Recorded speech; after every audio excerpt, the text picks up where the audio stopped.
Welcome to the Deep Dive, where we take a stack of your sources, pull out the core knowledge, and really give you that shortcut to being well-informed. So today, we're diving into an incredibly thorough resource. It's a handbook for vocational education and training professionals, VET for short. And this material, which was co-funded by the EU, is all about one very specific, very complex challenge: how to successfully prepare refugee women for sustainable careers in the hospitality sector, which is, a pretty high-pressure and culturally diverse environment. It really is. Our mission here is to understand why this training is so much more than just, teaching someone how to clean a room or chop some vegetables. This deep dive is about the sophisticated, tailored approach you need to build a real foundation. We're talking human connection, cultural fluency, and maybe most critically, emotional resilience. That's the core insight of this whole guide. Hospitality at its heart is about connection and resilience. And these are qualities that, frankly, many refugee women possess just because of their life experiences. But, and this is the key, you have these unique hurdles. Things like unprocessed trauma, the need for rapid cultural integration, unfamiliar professional rules. It all means trainers just can't use a standard one-size-fits-all approach. So success really hinges on it being a trauma-informed system. Exactly. And the guide gets very practical. It targets 4 key entry-level roles for, immediate employment. Okay. We're looking at housekeeping, kitchen assistants, front desk operation, and stock management assistant. And each of those has its own unique psychosocial demands. All right, so let's unpack that right away. The foundation seems to be interpersonal skills. Module 1 really hammers this home. And it's not about just general politeness, is it? It's about functional communication in these, like you said, high-pressure, multicultural settings. Precisely. The handbook breaks down 4 types of functional communication that are just essential for safety and for speed. First, you have to be able to follow instructions clearly. Think about a kitchen assistant. If you misunderstand a recipe, say the difference between a tablespoon and a teaspoon, or finely chop versus dice. Oh, that could be a disaster. Yeah, it could be. It can lead to food waste, safety issues, just chaos in a busy kitchen. The stakes are actually quite high. And then there's the next one, concise and direct communication. This one really struck me. We think of hospitality as being all about warmth, but these sources seem to prioritize efficiency over pleasantries, at least at first. They have to. You need a stock manager to just report, delivery received, missing 2 boxes of towels. Boom, done. Or the front desk saying, breakfast is served 7 to 10 a.m.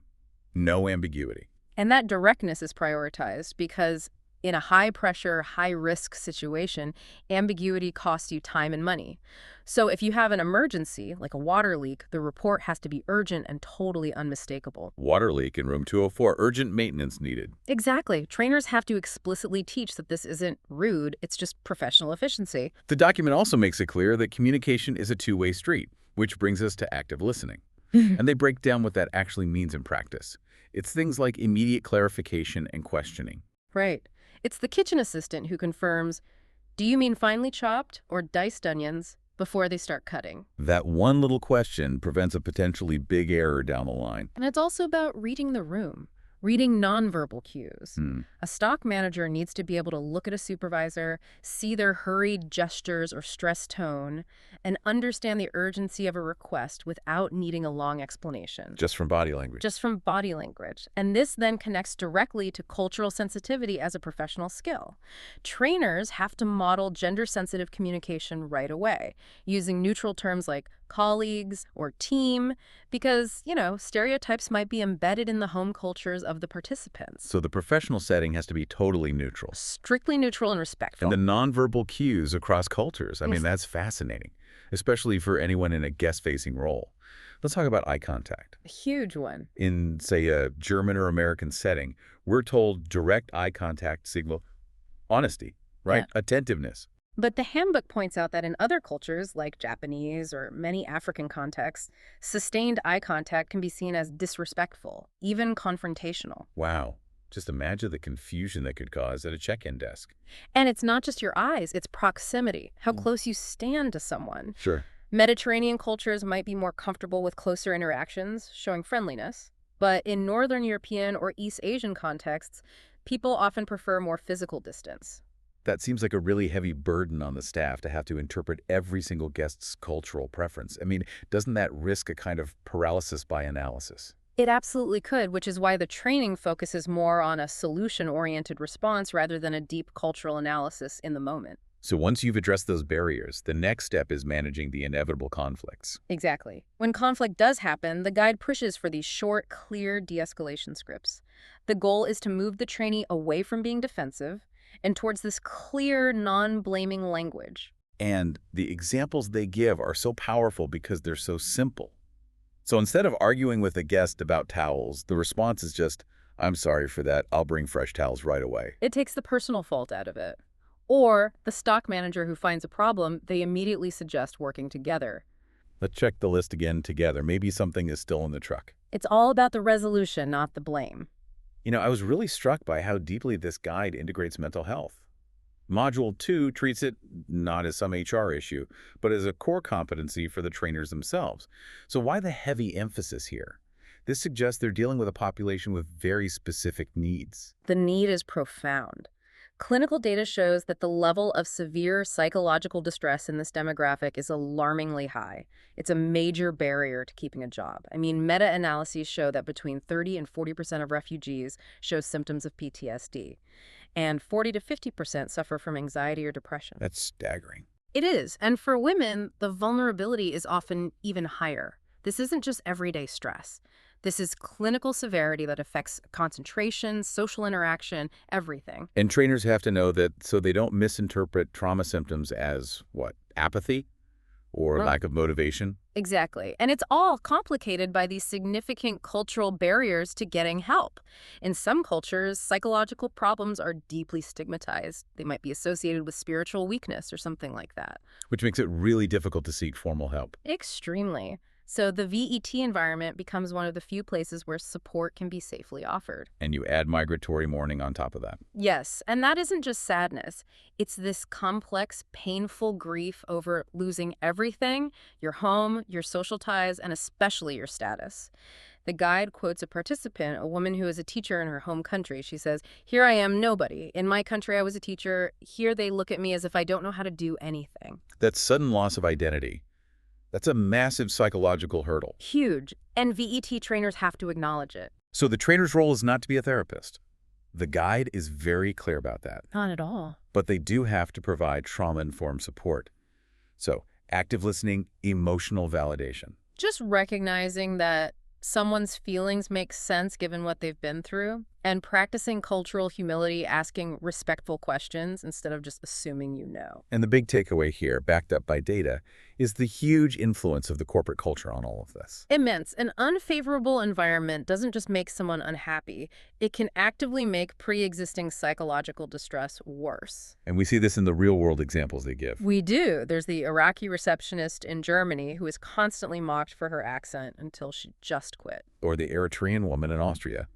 She was assigned cleaning duties for 3 weeks with no human contact, no check-ins. She said she felt completely invisible. That experience of invisibility, it's devastating for anyone, but especially for someone already dealing with trauma. But on the flip side, favorable environments use what the guide calls empathetic leadership. Yes. And look at the example from the Spanish cooperative. The participant there said that her colleagues and supervisors asked how I was every morning, not just whether I had done the tasks. That's such a small thing, but it changes everything. It transforms the experience from transactional labor into a human interaction. In Greece, a hotel implemented a co-reception program so new staff could share tasks, which reduced the fear of making a mistake. And the numbers prove this isn't just a feel-good thing, it's a business imperative. It is. In that program in Greece, the one with flexible breaks and monthly emotional well-being check-ins, absenteeism dropped by 40%. 40%. When you think about the cost of turnover and retraining, that makes psychosocial support a core part of the bottom line. Which brings us right to trauma-informed teaching methods. These are non-negotiable. Trainers have to create physical and emotional safety. That means no shouting, no public shaming for mistakes, which can trigger deep feelings of vulnerability. And maintaining consistency, right? Right. Trust and transparency.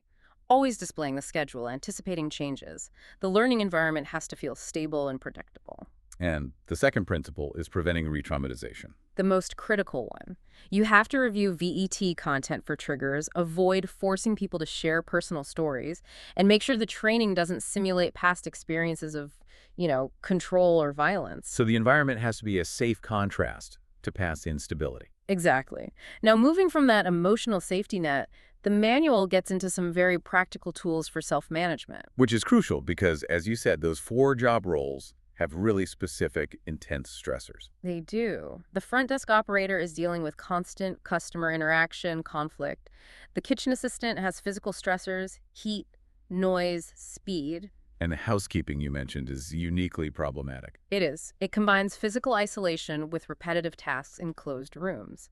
And that can unintentionally reactivate past traumas because the person is alone and vulnerable. So to counter that chronic stress, that hypervigilance that's a leftover from trauma, the handbook suggests quick, discrete stress reduction techniques. Right, things you can actually do in a busy workplace. Like conscious abdominal breathing. They mentioned the 4-7-8 technique. Inhale for 4, hold for 7, exhale for 8. And a front desk operator can do that for just 60 seconds after a tough phone call. Or a stock manager can do it walking between storerooms. It just instantly calms the nervous system. They also recommend sensory awareness techniques for grounding during, say, an anxiety or overload crisis. It's that simple exercise of naming things. 5 things you see, 4 you hear, 3 you touch. It forces your mind out of that anxiety loop and back into the present moment. A total mental reset. And given the dual load, these women are often carrying work demands, plus intense family responsibilities. Time management isn't just a nice skill to have. No, it's a necessity. It's about reducing that feeling of being overwhelmed. It creates a sense of autonomy. So the guide suggests teaching tools like the simplified Eisenhower matrix, urgent versus important. Or the 25-minute block technique. Anything that helps trainees prioritize what has to be done now versus what can wait. It really builds confidence. Module 3 then builds on this by focusing on cognitive skill development. This is moving beyond just following instructions. Yes, this is about cultivating critical thinking and problem solving. This is what's required for upward mobility. It's about training staff to analyze the situation objectively and make a reasoned judgment in real time. So for a front desk operator, that's managing overbooked rooms not by panicking, but by efficiently finding the best alternative for the guest. Or for a stock manager, it's about finding the root cause of a missing item, not just reporting that it's gone. Exactly. And finally, fostering adaptability. They recommend unexpected change drills. I like that idea. Simulated moments where you have to shift plans quickly. A sudden rush of check-ins or a fire alarm. Yeah, things that force you to pivot smoothly under pressure. That's a learned skill. And the whole thing concludes with a focus on empowerment and belonging. Which is so vital. It shifts the women from being passive trainees to being valued, contributing experts in their own right. And they use simple but powerful methods like cross-recognition cards. Colleagues write positive notes to each other, builds team cohesion. I really love the idea of the knowledge-sharing activities, though, allowing the women to teach the group something from their own culture. A recipe, a song, a custom. It transforms them from just a learner into an expert. It integrates their past identity into their new professional one. Well, this deep dive really confirms it.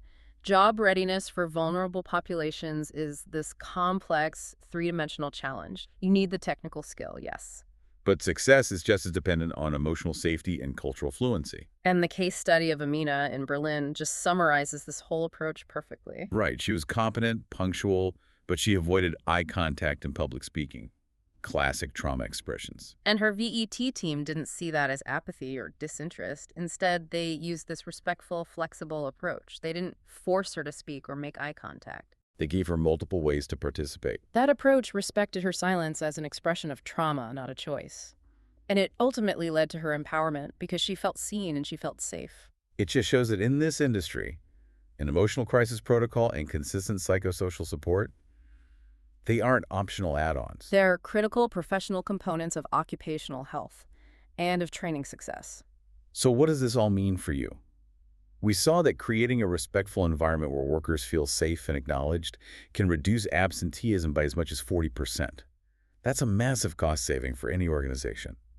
So the question is, what fundamental, trauma-informed cultural shifts could your own professional environment make right now, even without a migration context, to foster a sustainable and a truly high-performing team? How much are you losing by not actively ensuring your staff feel seen and emotionally validated? Thank you for joining us for this deep dive. We'll be back soon with more critical context, quickly delivered.